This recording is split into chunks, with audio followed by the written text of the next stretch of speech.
Почитувани, СДСМ и Кочо Андјушев се уште не кажаа кои се тие 650 работници од 1200 работници од Југохром кои нема додатна работа откако ќе почне со работа комбинатот. Веќе година и пол СДСМ, Заев и Андјушев ги лажат 1200 работници на Југохром кои се надеваат дека ќе почнат со работа. Одговорот на Андјушев, Заев и СДСМ е дека од 1200 само 550 ќе почнат да работат и тоа дури на пролет. За останатите 650 работници од Југохром никому од владата на СДСМ не му е гајле што ќе се случува и дали ќе имаат пари да преживеат. Всушност и онака година и пол ги оставија на питачки стап да се снаоѓаат и да преживуваат како знаат. Но, она што е позагрижувачко е дека никој од владата не одговори. Дали позади нерестартирањето на Југохром се кријат нечии бизнис апетити и дали можеби некој задкулисно се пазари.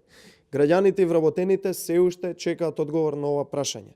Вчера обелоденивме дека помеѓу снабдувачите со струја на Југохром додека работеше беше ИДС компанијата која што беше во сопственост на вице-премиерот Кочо Андјушев.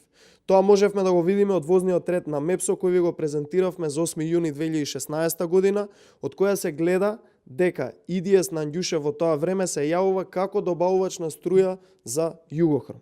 Господине Андјушев, дали е точно дека кога вие бевте вице-премиер и собственик на ИДС, му продававте струја на Југохром? Дали можеби ги искористивте должничко-доверителските односи и му обезбедивте кредит од 1,5 милиони евра?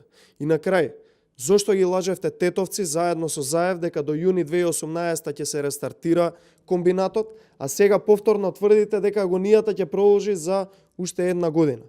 СДСМ година и пол на власт не успеа да го оствари ветувањето за рестартирање на Југохром. Најверојатно бидејќи се работи за нечии бизнис интереси.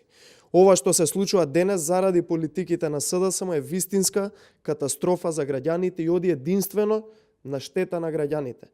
Оваа катастрофа мора еднаш за секојаш да заврши. СДСМ мора да си замине од власт уште веднаш за Македонија да може да тргне напред. Што побрзо си замина, толку подобро за државата и за граѓаните. Благодарам.